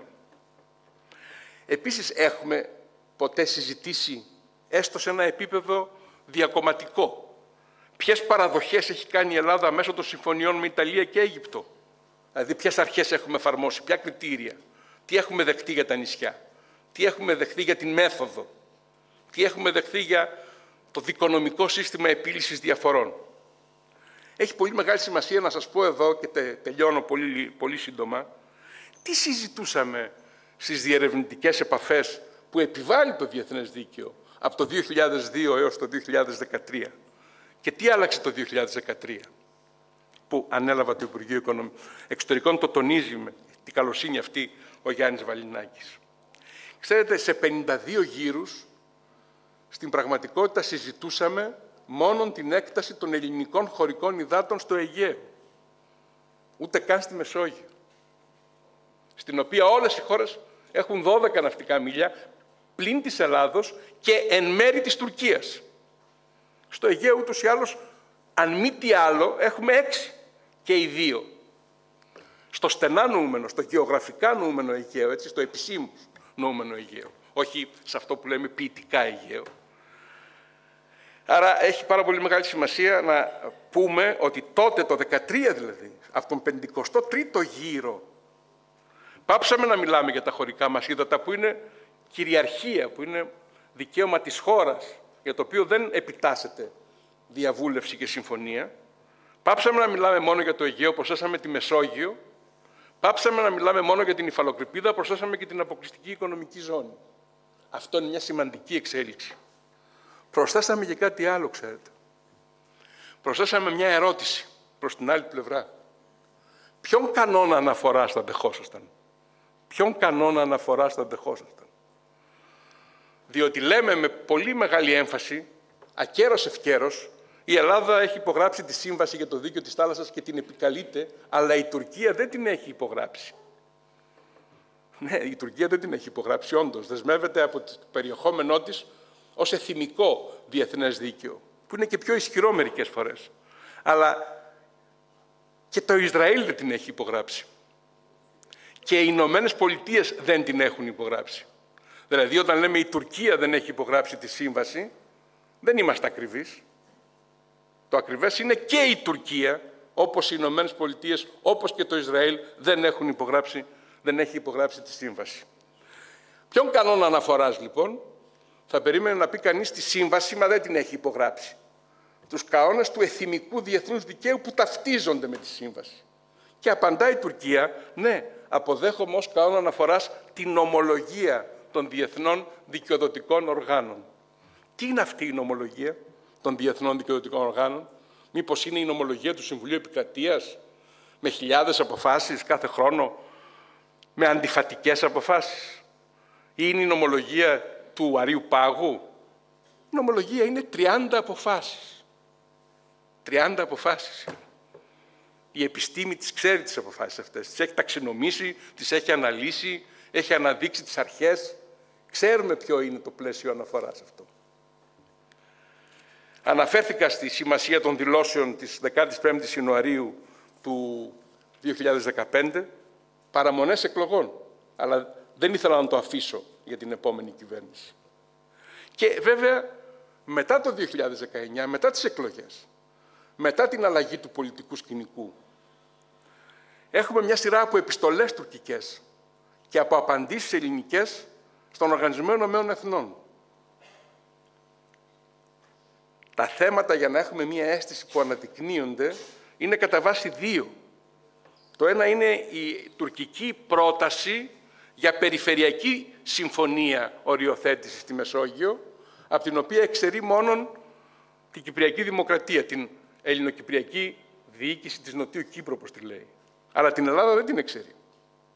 Και ενδεχομένως θα μπορούσε να δεχθεί και την Κύπρο υπό κάποιες προϋποθέσεις. Το δεύτερο θέμα είναι αυτό που σας είπα, την σύνδεση της αποστατικοποίησης με την κυριαρχία, το οποίο έχει απαντηθεί κατά τρόπο άμεσο και πλήρη. Και βέβαια επικαλείται το πρωτόκολλο της Βέρνης πάντα του 1976, που αφορά το Αιγαίο, όπως όλα αφορούσαν το Αιγαίο και το μνημόνιο Παπούλια Γιλμάς. Άρα υπάρχει και μια δική μας διαφορά προσέγγισης και κλίματος. Έτσι. Υπάρχει μια περίοδος 2019-2023, θα έλεγα, απόστασης και τριβής και μία περίοδος δεύτερη 2023-2025, η οποία περιλαμβάνει διάλογο και προσέγγιση. Που τώρα βεβαίως φτάνει ενώπιον του ερωτήματος τι γίνεται με την ηλεκτρική διασύνδεση, τι γίνεται με τον θαλάσσιο χωροταξικό σχεδιασμό, για να έχουμε μία αίσθηση. Η λεγόμενη γαλάζια πατρίδα ως έκταση που αποτυπώνει σε χάρτες η Τουρκία είναι 480.000 τετραγωνικά χιλιόμετρα. 460.000 τετραγωνικά χιλιόμετρα. 460.000 τετραγωνικά χιλιόμετρα. Ο θαλάσσιος χωροταξικός σχεδιασμός, ο ελληνικός, είναι 480.000 τετραγωνικά χιλιόμετρα. Έτσι. Δηλαδή, οι εκτάσεις είναι πολύ μεγάλες και φιλόδοξες, ένθεν κακήθεν.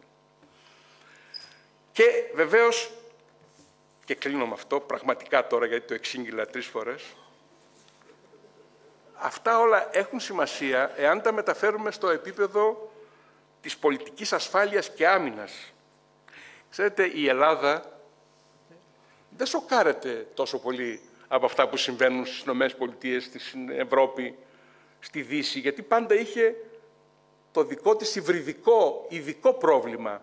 Το δόγμα ασφάλειας του ελληνικού αφορούσε την Τουρκία. Δεν αφορούσε τη Ρωσία ή την διεθνή τρομοκρατία, δηλαδή το δόγμα του ΝΑΤΟ. Είχε την δική της εθνική προτεραιότητα. Αυτή δεν φύγεται. Άρα η δική μας έκπληξη είναι μικρότερη σε σχέση με την έκπληξη άλλων δυτικών χωρών. Και βέβαια το ερώτημα είναι, θα μπορούσαμε άρα να επενδύσουμε και κάπου αλλού, κάπου που δεν είναι Ευρωπαϊκή Ένωση, δεν είναι ΝΑΤΟ, δεν είναι Ηνωμένες Πολιτείες. Θα μπορούσαμε να τα υποκαταστήσουμε αυτά από διμερείς συμμαχίες με το Ισραήλ, με τη Γαλλία. Αυτά μπορούν να λειτουργήσουν από μόνα τους ή χωρίς όλα τα άλλα αυτά δεν σημαίνουν τίποτα. Είναι μια απάντηση που οφείλουμε να δώσουμε στον εαυτό μας κάποια στιγμή. Άρα, διερευνητικές επαφές για την οριοθέτηση και μόνο υφαλοκρηπίδας και ΑΟΣ στο Αιγαίο και την Μεσόγειο, με κανόνα αναφορά στην ομολογία, δηλαδή το διεθνές δίκαιο, είμαστε υποχρεωμένοι να κάνουμε, το επιβάλλει το διεθνές δίκαιο. Εξακολουθεί να ισχύει η θέση για τη Χάγη μόνο για την οριοθέτηση. Θα δούμε αν μπορεί η οριοθέτηση να προταχθεί και να ξεκλειδώσει τα άλλα προβλήματα. Πρέπει να δώσουμε μια φορά απάντηση στο αν αναγνωρίζουμε ότι η Τουρκία έχει κάποια θέση στο Αιγαίο και κάποια θέση στη Μεσόγειο. Έχει και αυτή κάποιες ακτές, έτσι. Είναι μια παράκτια χώρα. Πρέπει να δούμε ζητήματα που τα έχουμε λίγο υποβαθμίσει, δηλαδή η Λιβύη δεν μετέχει μόνο στο παράνομο τουρκολιβικό μνημόνιο. Εκκρεμεί και μια διμερή συμφωνία δική μας με τη Λιβύη και πρέπει να πω ότι η προκήρυξη κοπέδων που έκανε πριν από λίγες εβδομάδες σέβεται την ελληνική νομοθεσία για τα απότερα όρια της ΑΟΣ. Και επιπλέον αυτού έχει και μια παράδοση ήδη από την εποχή του Καντάφη να προσφεύγει στο Διεθνές Δικαστήριο. Και βέβαια έχει πάρα πολύ μεγάλη σημασία να αντιληφθούμε ότι τη στρατηγική μας τη διαμορφώνουμε στην Ελλάδα, τη διαμορφώνουμε στην Αθήνα, τη διαμορφώνουμε στη Λευκοσία. Τελευταία φορά που είχα την τύχη και την τιμή να μετάσχω επισήμως σε Εθνικό Συμβούλιο Κυπριακό της ελληνοκυπριακής πλευράς στη Λευκοσία, και επειδή όλους τους πρωταγωνιστές τους γνωρίζω δεκαετίες και επειδή ήμουνα κι εγώ νέος και γέρασα, είπα ότι η λύση είναι εδώ μέσα. Εδώ πρέπει να δούμε εάν μπορούμε να διαμορφώσουμε ένα σχήμα και μετά να αγωνιστούμε να το προωθήσουμε και να το επιβάλλουμε. Αυτό σε πολύ μεγάλο βαθμό ισχύει και για την ελλαδική όψη της ενιαίας εθνικής στρατηγικής. Άρα λοιπόν η μεγάλη εισφορά του Γιάννη Βαλινάκη και του βιβλίου του μας βάζει και τα σκεφτόμαστε όλα αυτά. Προκαλεί έναν συνολικό και εις βάθος αναστοχασμό και μας καλεί να τοποθετηθούμε με ευθύτητα, ειλικρίνεια και βεβαίως με γνώση και εγκυρότητα, γιατί οι εύκολοι ερασιτεχνισμοί, όπως και οι εύκολες ρητορίες, δεν είναι πατριωτικές, αλλά είναι υπονομευτικές της εθνικής ασφάλειας και προοπτικής. Σας ευχαριστώ πολύ.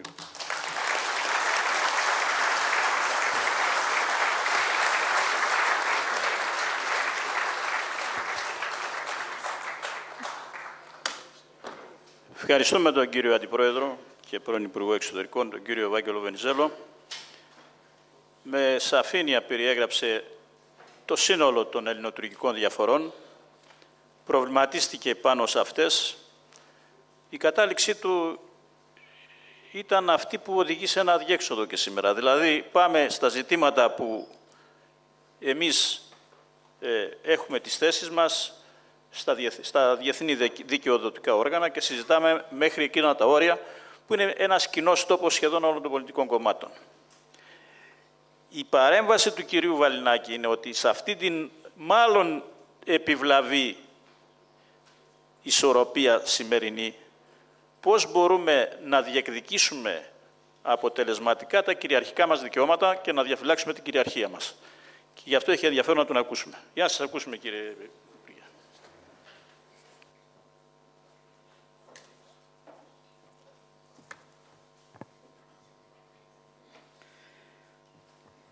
Κύριε Πρόεδρε Κώστα Καραμανλή, κύριοι Υπουργοί, κύριοι Βουλευτές, κύριε Δήμαρχε Θεσσαλονίκης, κύριοι Δήμαρχοι, Πανωσιολογιότατε, κύριοι εκπρόσωποι των αρχών, κυρίες και κύριοι.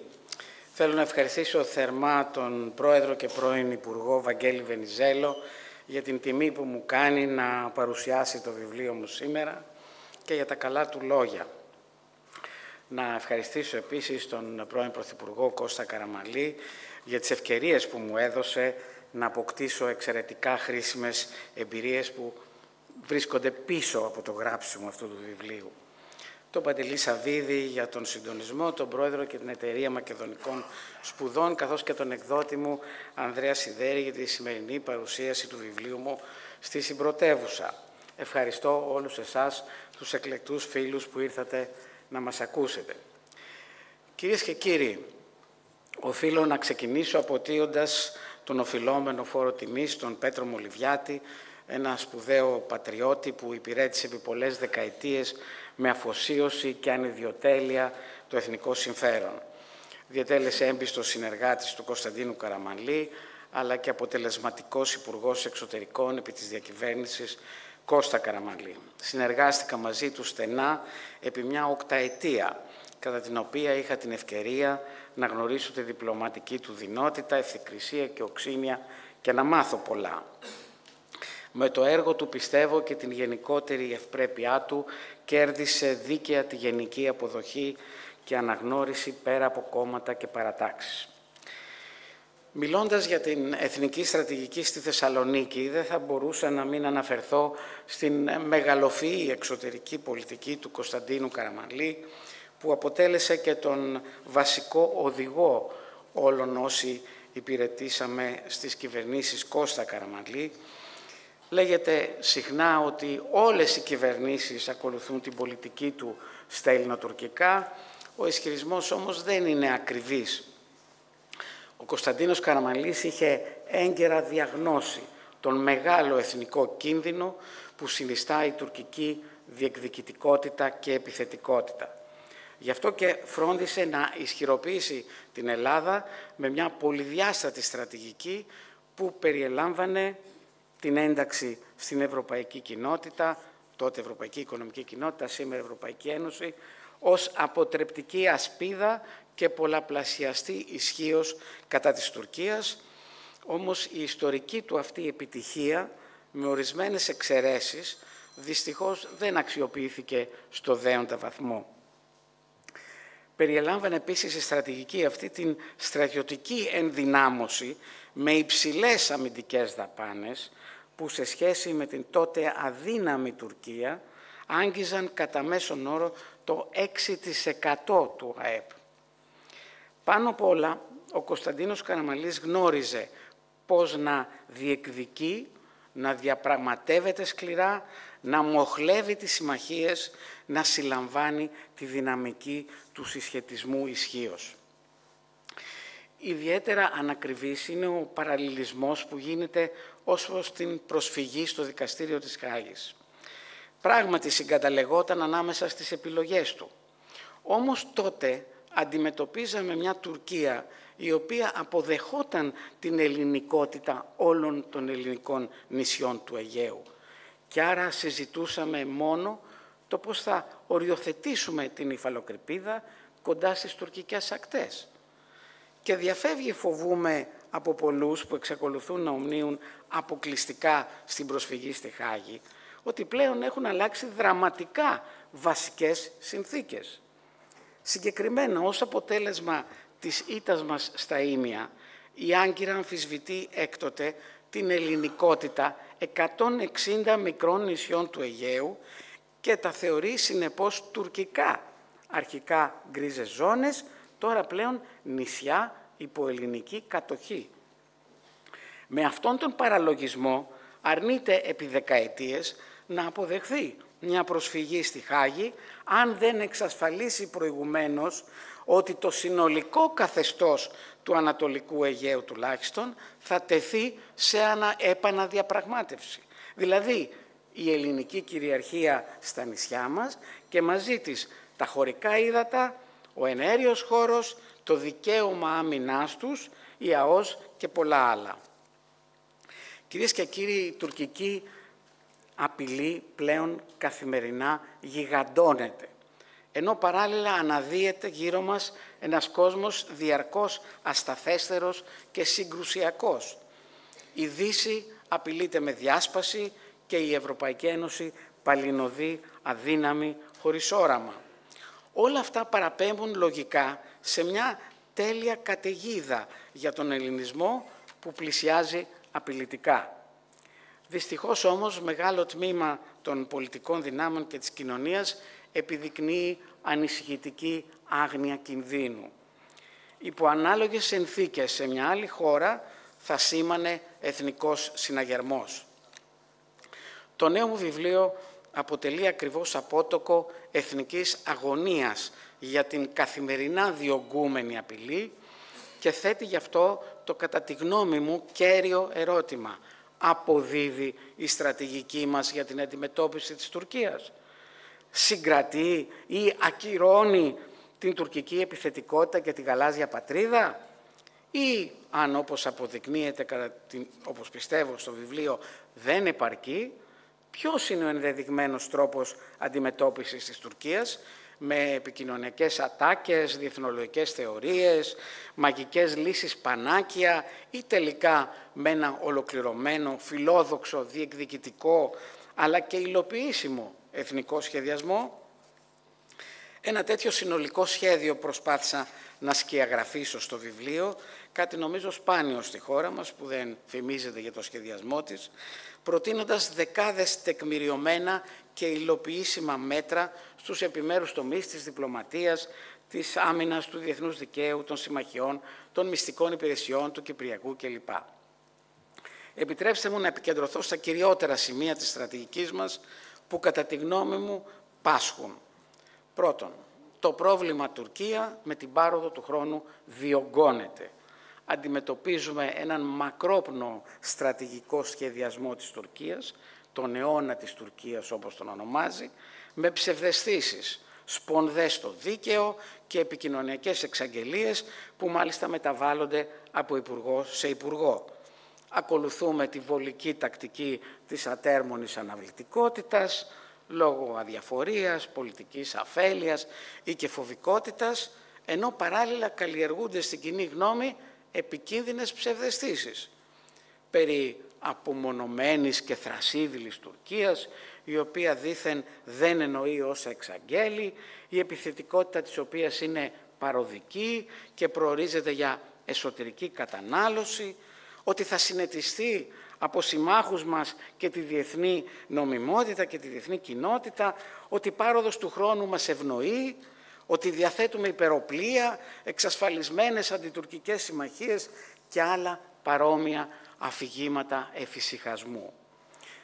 Σε αντίθεση όμως με τους ισχυρισμούς μας, η αποτρεπτική στρατηγική που ακολουθούμε ουσιαστικά απέτυχε, αφού ούτε απέτρεψε, ούτε περιόρισε τις αναθεωρητικές αξιώσεις της Τουρκίας. Απέναντίας σε αυτές ενισχύθηκαν θεαματικά και διευρύνονται καθημερινά, ειδικά κατά τα τελευταία χρόνια.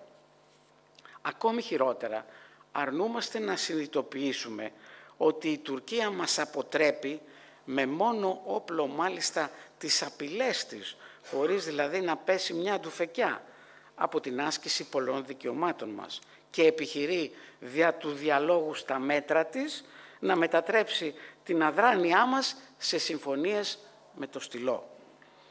Αναμφίβολα τα τελευταία χρόνια έχουν καταγραφεί και σημαντικές διπλωματικές και εξοπλιστικές επιτυχίες, όπως η συμμαχία με τη Γαλλία, η μερική οριοθέτηση ΑΟΣ με την Αίγυπτο, οι παραγγελίες των Ραφάλ και Μπελαρά και τελευταία των drones και πυράβλων μακρού πλήγματος. Επιτέλους αντιληφθήκαμε τη σημασία τους.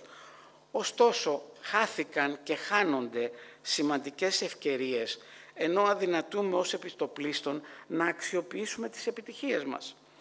Σε κάθε περίπτωση, οι όποιες προσπάθειες δεν επαρκούν όταν εμείς πραγματοποιούμε βήματα και ο αντίπαλός μας άλματα. Σε όλους σχεδόν τους κέριους τομείς, δημογραφικό, ΑΕΠ, στρατιωτικό και διπλωματικό, η ανισορροπία διευρύνεται αντί να περιορίζεται.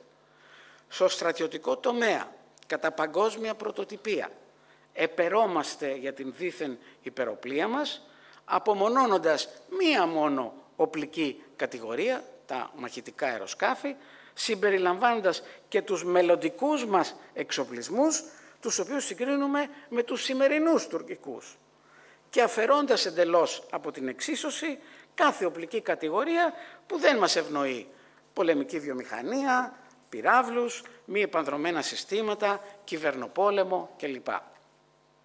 Μακάρι το πρόσφατα εξαγγελθέν από τον κύριο Δένδια εξοπλιστικό πρόγραμμα 2030 να αναδιατάξει τον σημερινό συσχετισμό δυνάμεων.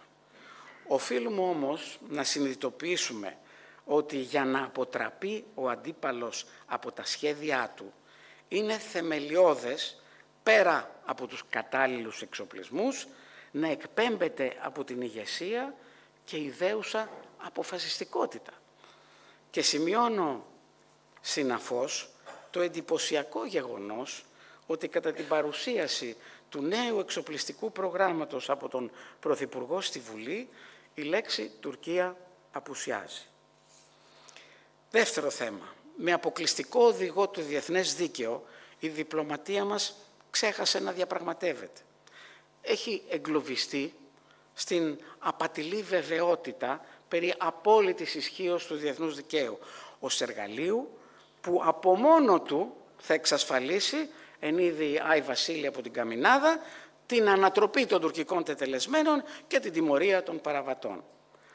Το οξύμορο είναι μάλιστα ότι ενώ η χώρα ορκίζεται απόλυτη αφοσίωση στο διεθνές δίκαιο, ειδικά μάλιστα της θάλασσας, δεν το αξιοποιεί. Εναποθέτοντας τα πάντα στο διεθνές δίκαιο και τη διεθνή ηθική, το ακούσαμε και αυτό, η διπλωματία μας έγινε ράθιμη και λησμόνησε να διαπραγματεύεται. Αυτό χαρακτηρίζεται μάλιστα επίσημα ως μη ωφελημιστική, μη συναλλακτική και ανιδιοτελής, παραπέμποντας έτσι σε ένα Υπουργείο Εξωτερικών που ταυτίζει τη διπλωματία με απλές ανταλλαγές επισκέψεων, παρακολούθηση των εξελίξεων και ενημερώσεις της Ευρωπαϊκής Ένωσης και τρίτων. Διερευνούμε επί χρόνια τα προφανή αδιέξοδα της Χάγης, παραμένουμε προσκολλημένοι, τα είπε και ο Πρόεδρος προηγουμένως, στα 6 ναυτικά μίλια, θεωρητικά επιμένουμε στο δικαίωμα για τα 12 ναυτικά μίλια, αλλά τελικά δεν αποτολμήσαμε να τα υιοθετήσουμε ούτε στις αιγαιακές τουλάχιστον ακτές της ηπειρωτικής Ελλάδας, ούτε εκτός Αιγαίου, δηλαδή νότια της Κρήτης και της Δωδεκανήσου, στις μεσογειακές μας ακτές. Την εξαιρετικά χρήσιμη τώρα συμφωνία ΑΟΣ με την Αίγυπτο, απλώς την κορνιζάραμε στον τοίχο και την καμαρώνουμε.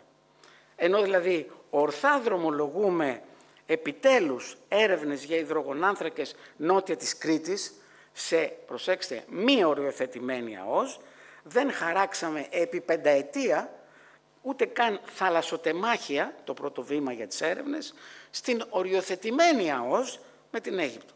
Επί χρόνια προκρίναμε γενικά τα θαλάσσια πάρκα, το περιβάλλον, αντί των υδρογονανθράκων, αλλά και αυτά αποσύρθηκαν εκεί όπου αντέδρασε η Τουρκία.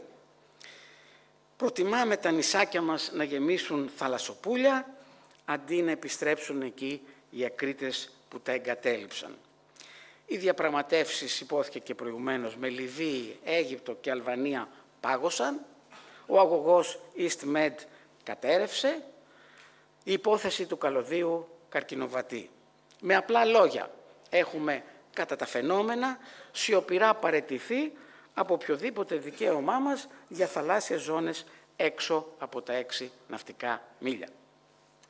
Η εθνική φιλοδοξία μας έχει δυστυχώς συρρικνωθεί στα ήσυχα καλοκαίρια, δηλαδή στην προσωρινή εκτόνωση της έντασης και τη βολική μετακύληση της καυτής πατάτας στον επόμενο χειριστή, όχι χωρίς εθνικό κόστος και διολισθητικές παραχωρήσεις. Τρίτο θέμα, το δίλημμα διάλογος ή πόλεμος. Ο διάλογος είναι συνήθως ευπρόσδεκτος και η διάβλη επικοινωνίας αναγκαίη. Όμως, άλλος ο δήθεν διερευνητικός διάλογος με μινιμαλιστικές κόκκινες γραμμές και μηδενικό εθνικό κέρδος και άλλο η έξυπνη διαπραγμάτευση με φιλόδοξες διεκδικήσεις. Επιβάλλεται συνεπώς η συνετή μέση οδός, μια στρατηγική που την ονομάζω της διεκδικητικής εξομάλυνσης. Θέλουμε την εξομάλυνση με την Τουρκία, αλλά πρέπει πρώτα να διεκδικήσουμε τι θα ζητήσουμε στο τραπέζι. Ανάμεσα λοιπόν αυτή η θεωρία, αυτή η προσέγγιση στις δύο σχολές σκέψης που επικρατούν στη χώρα μας, ανάμεσα στην, θα την έλεγα, διολισθητική απραξία, όχι απλώς απραξία, αφενός και την επιδίωξη μιας στρατιωτικής σύγκρουσης αφετέρου. Επιπλέον, απαιτείται η εκκίνηση του διαλόγου από ισχυρότερη διαπραγματευτική θέση για τη διασφάλιση επικερδούς έκβασης. Συγκεκριμένα, ενώ εμείς επιδεικνύουμε προσήλωση στο ευχολόγιο της διακήρυξης των Αθηνών και τη λεγόμενη θετική ατζέντα, η Άγκυρα εκμεταλλεύεται ανενδίαστα τα ήρεμα νερά, προκειμένου να αποτρέψει οποιαδήποτε δική μας ενέργεια και να ισχυροποιηθεί ακόμη περισσότερο. Στο όνομα του τελικά μονομερός ήπιου κλίματος, αποδεχθήκαμε την τουρκική υπόδειξη για έναν στενότατα διμερή διάλογο, εμείς και αυτοί, και έτσι παραιτηθήκαμε στην ουσία της μόχλευσης των συμμαχιών και των πλεονεκτημάτων μας στην Ευρωπαϊκή Ένωση όπου συμμετέχουμε ή στο Κογκρέσο. Με άλλα λόγια, διαπραγματευόμαστε ολομόναχοι, αντί, όπως κάναμε επί κυβερνήσεων των Κώστα Καραμανλή, μέσω Ευρώπης. Η Τουρκία από πλευράς της αντλεί εντωμεταξύ ανεμπόδιστα από τη Δύση, αλλά και από εμάς, όλα τα ωφέλη που επιθυμεί και όταν αισθανθεί πανίσχυρη θα επιπέσει ισχυρότερη και επιθετικότερη επί του ελληνισμού. Τέταρτον, ο μεγαλύτερος κίνδυνος είναι η διεκδίκηση ελληνικού εδάφους. Έντεχνα ή αθέλητα αποσιωπάται ο συγκριτικά μεγαλύτερος κίνδυνος. Ποιος είναι αυτός? Η διεύρυνση των τουρκικών διεκδικήσεων πέρα από τη γαλάζια πατρίδα, τη θαλάσσια και την υποθαλάσσια, σε ελληνικό έδαφος. Η γείτον Τουρκία διεκδικεί ουσιαστικά όλα τα ανατολικά νησιά μας μέχρι και γύρω από την Κρήτη. Ξεκίνησε με τη διεκδίκηση των γκρίζων ζωνών, τα είπαμε προηγουμένως, με ορισμένα 160 μικρά μη κατοικημένα νησιά και πρόσφατα την επεξέτεινε σε όλα τα ανατολικά μας νησιά, ακόμη και τα μεγάλα, Λέσβο, Χίο, Σάμο, Ρόδο, μέσω του εκβιαστικού διλήμματος ή τα αποστρατιωτικοποιείται ή τα διεκδικώ και θα έρθω μια νύχτα ξαφνικά. Έχει, όπως ξέρουμε, μέσο και μάκρο πρόθεσμα σχέδια για τη Θράκη, για ολόκληρο το Ανατολικό Αιγαίο και για τον έλεγχο ολόκληρης της Κύπρου, που προχθές μάθαμε ότι θεωρεί ιδιοκτησία της. και βεβαίως συνολικά της Ανατολικής Μεσογείου. Καραδοκεί για τις ευκαιρίες που θα επακολουθήσουν μετά τα ήρεμα νερά, με τελεσίγραφα του τύπου ή θα μου δώσετε όσα ζητάω με το στυλό ή θα τα πάρω δια της βίας επί του πεδίου. Οι άλλες διεκδικήσεις της Τουρκίας οχριούν ως πρόβλημα σε σύγκριση με την διωγγούμενη απειλή κατά της εδαφικής μας ακεραιότητας. Συνεπώς αυτήν πρέπει να ακυρώσουμε ως πρώτη μας επιδίωξη. Και αυτό γιατί αποτελεί τον πυρήνα κάθε ελληνοτουρκικής αντιπαράθεσης. Σε αυτήν προσκρούν, παραδείγματος χάρη, 4 νέα θέματα που προσθέθηκαν μέσα στον τελευταίο χρόνο. Τα αιωλικά πάρκα, που αποσύρθηκαν από την ανοιχτή θάλασσα, περιοριζόμενα εντός των χωρικών υδάτων μας. Το θαλάσσιο πάρκο στο Ανατολικό Αιγαίο, που συρρυκνώνεται και αναβάλλεται συνεχώς. Η ηλεκτρική διασύνδεση με την Κύπρο. Και τέλος, η νέα αντιπαράθεση για τη θαλάσσια χωροταξία. Και στις 4 περιπτώσεις δεν διδαχθήκαμε τίποτα από την έλλειψη στοιχειώδους γεωπολιτικού σχεδιασμού σε σχέση με τον αγωγό EastMed, που γι' αυτό ακριβώς ναυάγησε. Ο μόνος σχεδιασμός μας περιορίζεται σταθερά το ότι η έρευνα είναι νόμιμη κατά το διεθνές δίκαιο. Δεν προβλέπονται δηλαδή οι τουρκικές αντιδράσεις, ούτε καταστρώνονται σχέδια αντιμετώπισης τους, με συνέπεια τον ευνηδιασμό, παζάρια υποπίεση και τελικά προς ώρας τουλάχιστον αρνητικές συνέπειες. Ως προς τις ηλεκτρικές διασυνδέσεις, 2 θέματα θα πω που είναι πολύ πρόσφατα. Τα ναυλωθέντα ξένα ερευνητικά σκάφη μόλις ξεμύτησαν από τα 6 ναυτικά μίλια της Κάσου προς τη Μεσόγειο, στη ζώνη δηλαδή της νόμιμα οριοθετημένης με την Αίγυπτο ΑΟΣ μας, πιέστηκαν από τουρκικές φρεγάτες και αποσύρθηκαν. Το πρόγραμμα κάθε άλλο παραεξελίσσεται κατά τον σχεδιασμό, όπως διαβεβαίωσε τη Βουλή ο κύριος Γεραπετρίτης, και αντίθετα κινδυνεύει σοβαρά.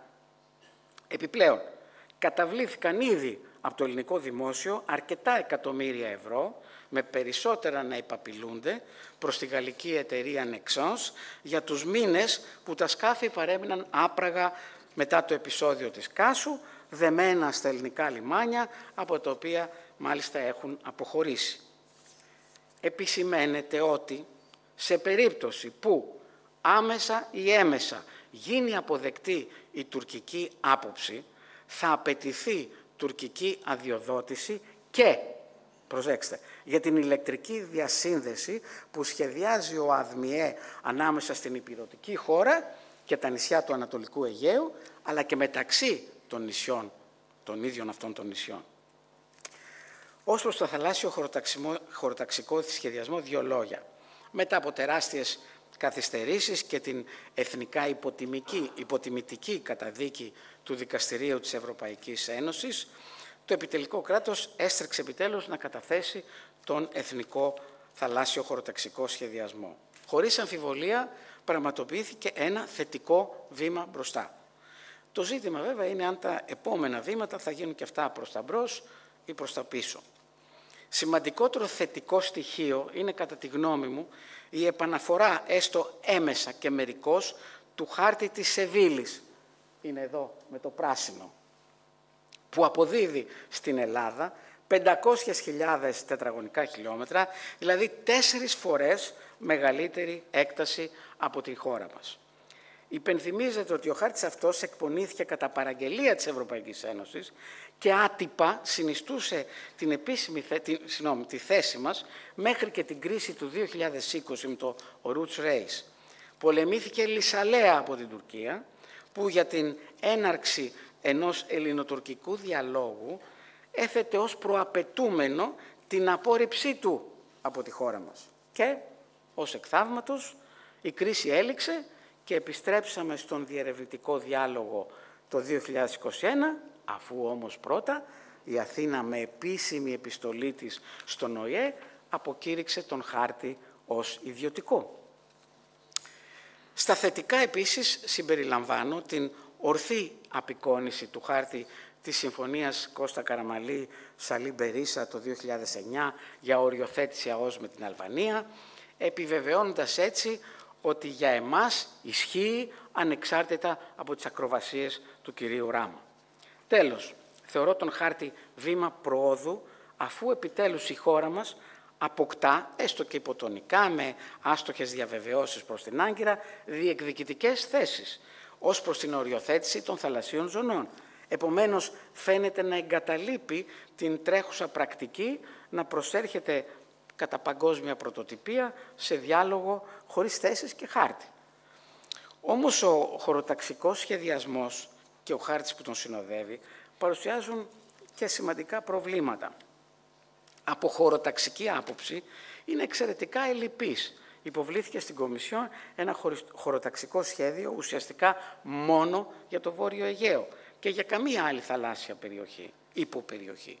Με άγνωστα κριτήρια ανακατανέμονται οι παραδοσιακές και κατά τον IMO, το Διεθνή Ναυτιλιακό Οργανισμό, 4 θάλασσές μας, Ιόνιο Πέλαγος, Αιγαίο Πέλαγος, Κρητικό Πέλαγος και Ανατολική Μεσόγειος. Όμως το Αιγαίο δεν αποτελεί πλέον ενιαίο σύνολο, αλλάζει, τεμαχίζεται αυθαίρετα σε 3 ζώνες, η Εύβοια σε 2 κλπ. Αντίθετα, ο προσωρινός και ανεπίσημος τουρκικός σχεδιασμός είναι καθαρά χωροταξικά πληρέστερος, με πολλές λεπτομέρειες. Από γεωπολιτική άποψη τώρα, που μάλιστα προβλήθηκε ως η σημαντικότερη, εκπέμπονται αφήσιμα μηνύματα. Επισημαίνεται εδώ ότι η απόφαση του Δικαστηρίου της Ευρωπαϊκής Ένωσης σαφέστατα μας προτρέπει να αποτυπώσουμε στον θαλάσσιο χωροταξικό σχεδιασμό όλα τα δικαιώματά μας βάσει της συνθήκης για το δίκαιο της θάλασσας, ακόμη και αν αυτά χρειαστεί στη συνέχεια, λέει η απόφαση, μέσω συμφωνίας οριοθέτησης να τροποποιηθούν ή να επικαιροποιηθούν. Παρ' όλα αυτά, ο χάρτης των θαλασσίων ζωνών που καταθέτουμε είναι τελικά λιγότερο φιλόδοξος από τον αντίστοιχο που ανήρτησε η Ευρωπαϊκή Ένωση. Ενδεικτικά, στο Αιγαίο συνολικά και στην Ανατολική Μεσόγειο, νότια δηλαδή της Κρήτης και της Δωδεκανήσου, τα χωρικά ύδατα 12 ναυτικών μιλίων που υπήρχαν στο χάρτη της Ευρωπαϊκής Ένωσης αντικαταστάθηκαν από μια υποσημείωση με τη γνωστή δικαιολογία ότι η χώρα μας διατηρεί το δικαίωμα της επέκτασης όταν αποφασίσει να το ασκήσει. Και τούτο την ίδια ώρα που ο τουρκικός χάρτης απεικονίζει τα νησιά μας ως ιδίου χρώματος, με το ίδιο χρώμα, με την Τουρκία. Απορία προκαλεί εξάλλου η ευνίδια επιστροφή στην υιοθέτηση του όρου υφαλοκρηπίδα αντί ΑΟΣ για την περιγραφή των ελληνικών δικαιωμάτων και διεκδικήσεων. Και αυτό παρόλο που ρητά ο θαλάσσιος χωροταξικός σχεδιασμός, το ΦΕΚ, αναφέρει ότι, ανοίγω εισαγωγικά, αφορά σε όλες τις θαλάσσιες ζώνες της Ελλάδας, καλύπτοντας την Αιγαιαλίτιδα ζώνη, την υφαλοκρηπίδα και την ΑΟΣ, κλείνουν εισαγωγικά. Πρόκειται μάλλον για χειρονομία προς την Τουρκία, αφού δεν υιοθετείται ο εθνικά πολύ πιο συμφέρον, αλλά και περιεκτικότερος όρος ΑΟΣ, που για να το καταλάβουμε, περιλαμβάνει πέρα από την υφαλοκρηπίδα, δηλαδή τον βυθό της θάλασσας, και την θαλάσσια στήλη υπεράνω αυτής. Η επιλογή όμως της υφαλοκρηπίδας θέτει προφανώς σε κίνδυνο όλα τα ελληνικά δικαιώματα επί της θαλάσσιας στήλης, πέραν των 6 ναυτικών μιλίων βέβαια, που είναι τα χωρικά ύδατα, τα οποία μάλιστα δικαιώματα, κατά τα άλλα, λέει μέσα το ΦΕΚ, επιδιώκεται να αξιοποιηθούν. Αλία, αιωλικά και θαλάσσια πάρκα, τα αναφέρει μέσα το ΦΕΚ. Κλιματική ενέργεια, πλωτά φωτοβολταϊκά. Εντύπωση τέλος προκαλεί ότι η εκπόνηση του θαλάσσιου χωροταξικού σχεδιασμού, ότι στην εκπόνηση του θαλάσσιου χωροταξικού σχεδιασμού δεν συμμετείχαν, παρόλο που λέει κλήθηκαν προς τούτο σημαντικά συναρμόδια υπουργεία. Το λέει το ΦΕΚ. Διαβάζω. Παρήλθε άπρακτη προθεσμία για την υποβολή γνωμοδότησης εκ μέρους των Υπουργείων Εθνικής Άμυνας, Εσωτερικών, Υποδομών και Μεταφορών, Ανάπτυξης και Επενδύσεων, Τουρισμού και Κλιματικής Κρίσης και Πολιτικής Προστασίας. Χωρίς να, όπως λέει μέσα το κείμενο, να εμποδίζεται η πρόοδος της διαδικασίας από το Υπουργικό Συμβούλιο. Πέραν του παράδοξου γεγονότος ότι οι μισοί συναρμόδιοι υπουργοί δεν γνωμοδότησαν, αλλά συνυπέγραψαν την πράξη του Υπουργικού Συμβουλίου, προβληματίζει ειδικά η απουσία του Υπουργείου Άμυνας, επειδή ο τουρκικός χάρτης περιλαμβάνει πεδία ασκήσεων, περιοχές ασκήσεων στρατιωτικής άμυνας, όπως λέει, σε ολόκληρο το Αιγαίο, με ορισμένα μάλιστα να βρίσκονται και στα δυτικά της Μέσης Γραμμής. Εξάλλου, κατά το ίδιο το ΦΕΚ, η ικανοποίηση των αναγκών εθνικής άμυνας προκρίνεται έναντι των άλλων πολιτικών. Σωστά το λέει, αλλά όπως υπόθηκε, πέραν του ήδη μακροσκελούς καταλόγου τουρκικών διεκδικήσεων κατά τον τελευταίο μονοχρόνο, συσσωρεύτηκαν 3-4 νέα ζητήματα, τα οποία κάποιοι ελπίζουν πως θα επιληθούν στην κυοφορούμενη συνάντηση κορυφής. Διακρίνουν δηλαδή περιθώρια οι δύο χάρτες, ο ελληνικός και ο τουρκικός, που όλος τυχαίως συνέπεσαν, να χρησιμοποιηθούν ως βάση για ένα συνυποσχετικό παραπομπής ουσιαστικά όλων των θεμάτων στη Χάγη, αυτό που ζητάει η Τουρκία. Κατόπιν τούτων αναφύονται κάποια ερωτήματα. Ο ελληνικός χάρτης αποδέχεται στο Αιγαίο μόνο τα 6 ναυτικά μίλια και συνεπώς με αυτό το καθεστώς θα γινόταν η προσφυγή στη Χάγη. Ο τουρκικός αντίθετα είναι υπερμαξιμαλιστικός, όπως συνηθίζουν, παραπέμπει πονηρά ακόμα και σε διεκδίκηση των νησιών, είπαμε το ίδιο χρώμα τα νησιά με την Τουρκία, και αναφέρει ρητά ότι βασίζεται στη γαλάζια πατρίδα. Για να μην λέω πολλά άλλα, και διαφαίνεται το επιχείρημα που μπορεί να χρησιμοποιηθεί, αφού ο κύριος Γεραπετρίτης έχει αποδεχθεί στο πλαίσιο, διαβάζω εισαγωγικά, της απαραίτητης διασυνοριακής συνεργασίας για τη διαχείριση του θαλάσσιου χώρου, κλείνουν τα εισαγωγικά, αυτά είναι από το κείμενο μέσα, τη διαπραγμάτευση τέτοιων ζητημάτων, δηλαδή των θαλάσσιων πάρκων, των καλωδίων, των υπεράκτιων αιωλικών, του χωροταξικού σχεδιασμού κλπ. Για να το καταλάβουμε, εάν συμφωνηθεί ότι οι δύο αυτοί χάρτες, όπως θα έχουν περαιτέρω εξειδικευθεί, θα αποτελέσουν τη βάση ενός συνυποσχετικού για προσφυγή στη Χάγη, εκ των πραγμάτων οι ξένοι δικαστές θα κληθούν να αποφανθούν επί των συνολικών αλληλοσυνδεόμενων αναθεωρητικών διεκδικήσεων της Τουρκίας στο Αιγαίο και όχι βέβαια μόνο επί της οριοθέτησης ΑΟΣ, όπως επιδιώκει η ελληνική πλευρά. Κυρίες και κύριοι, θεωρώ ότι είναι εμφανής η ανάγκη για μια νέα και αποτελεσματική στρατηγική και είναι και επίγουσα, δεδομένου ότι πολλές διεθνείς εξελίξεις φαίνεται να λειτουργούν εναντίον των συμφερόντων μας, παραπέμποντας σε ένα δυσμενέστερο μέλλον. Συγκεκριμένα, οι συγκρούσεις που καταλήγουν σε επικράτηση του ισχυρότερου, Ουκρανία, Μέση Ανατολή, και de facto, στα πράγματα δηλαδή, επαναχάραξη συνόρων, ευνοούν τις τουρκικές επιδιώξεις και όχι τις δικές μας. Ποιος θα αντισταθεί επιπλέον στον βίαιο αναθωρητισμό του Ερντογάν, όταν ο νέος Αμερικανός πρόεδρος, ο εξορισμού στυλοβάτης του απαραβίαστου των συνόρων διεθνώς, εξαγγέλει τα αντίθετα, ακόμη και σε βάρος ιστορικών του συμμάχων. Μήπως η Ευρωπαϊκή Ένωση, που είπαμε κλειδονίζεται χωρίς ενωτικό πνεύμα, παρόλα αυτά, μόνο από αυτήν την Ευρωπαϊκή Ένωση μπορεί να προέλθουν ισχυρά κίνητρα, ανταλλάγματα προς την Τουρκία, προκειμένου να ακυρωθούν τα σχέδιά της εναντίον της εδαφικής μας ακεραιότητας.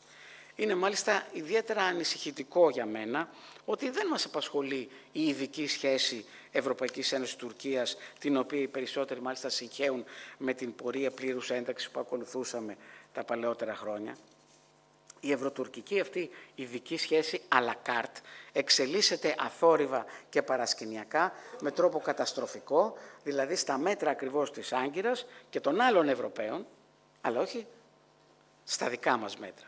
Γι' αυτό το λόγο πρέπει να παρεμποδίσουμε όλα τα πλεονεκτήματα που επιδιώκει να αποκομίσει από την Ευρωπαϊκή Ένωση η Τουρκία. Οικονομικά, όπως η επικαιροποίηση της Τελωνειακής Ένωσης, τεχνολογικά, αμυντικά, διπλωματικά κλπ. Και να πρωταγωνιστήσουμε υπέρ της αμιγούς στρατηγικής αυτονομίας της Ευρωπαϊκής Ένωσης, άρα στο πλαίσιο των 27. Ο ελληνισμός έχει κάθε δικαίωμα να αποτρέψει αποφασιστικά τα ωφελήματα της Ευρωπαϊκής Ένωσης από την Τουρκία, εάν δεν αρθούν πρώτα με τις δέουσες εγγυήσεις οι διεκδικήσεις της για αλλαγή συνόρων. Τελειώνω. Η ειδική σχέση στα μέτρα της Τουρκίας δεν μπορεί να εξισορροπηθεί με ασήμαντα μικροανταλλάγματα όπως φαίνεται να επιδιώκουμε. Αλλά τώρα που καθυστερήσαμε, ούτε και να παραεμποδιστεί πλήρως με ένα τυφλό βέτο από τη στιγμή που πλέον οι φίλοι της Τουρκίας, και είναι ήδη πολλοί, προχωρούν μαζί της σε εξωθεσμικές συμμαχίες των προθήμων, όπως λέγονται, αλλά και σε φρενήρες διμερείς συνεργασίες μαζί της. Οδηγούμαστε τις εβδομάδες αυτές στην απώλεια της τελευταίας ίσως ιστορικής ευκαιρίας που έχουμε ως ελληνισμός. Οριακά μόνο προλαβαίνουμε να αντισταθούμε με τα κατάλληλα επιχειρήματα και να πονέσουμε έξυπνα την Τουρκία μέσω Βρυξελών. Γιατί εάν τα ανταλλάγματα δεν δοθούν από την Ευρωπαϊκή Ένωση, τότε θα κληθούμε να τα δώσουμε εμείς. Και μάλιστα πρόκειται για αυτά τα αδιανόητα σε εισαγωγικά που συνήθως λέμε ότι καμία ελληνική κυβέρνηση δεν μπορεί να παραχωρήσει.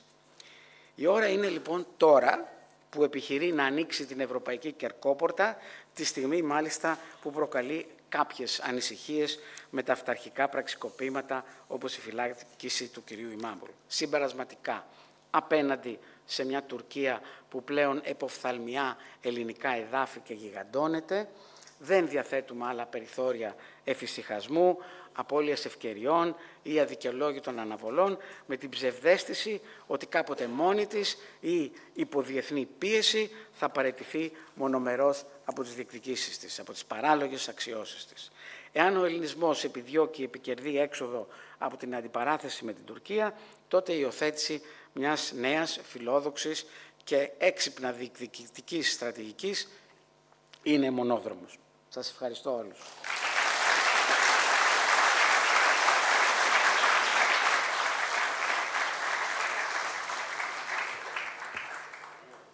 Εδώ, κυρίες και κύριοι, τελείωσε η σημερινή εκδήλωση παρουσίασης του βιβλίου του κυρίου Βαλινάκη. Βιάζει το πρόεδρος. Ευχαριστούμε πολύ για την παρουσία σας. Ευχαριστούμε τον κύριο πρόεδρο, τους δημάρχους. Όποιος θέλει να προμηθευτεί το βιβλίο είναι ακριβώς έξω από την αίθουσα.